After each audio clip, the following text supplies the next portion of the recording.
Naitala ng PHIVOLCS ang 9 na volcanic earthquakes kabilang ang 8 volcanic tremors sa Bulkang Taal sa nakalipas na magdamag. Ang detalye sa report ni Paul Hernandez.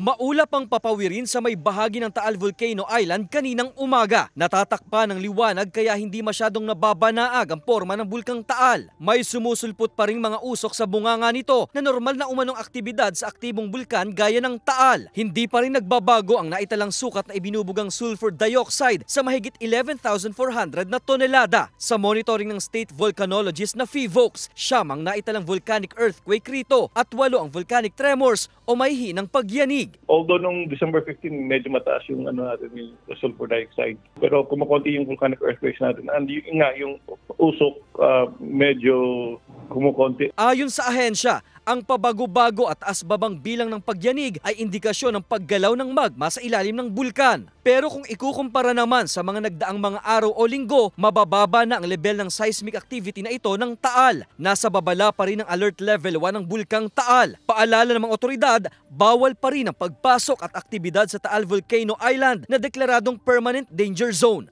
Ipinapayong maging alerto ang mga residenteng naninirahan sa mga bayan malapit sa bulkan. Kasama si Buhay Adante Jr., Paul Hernandez, Balitang Southern Tagalog.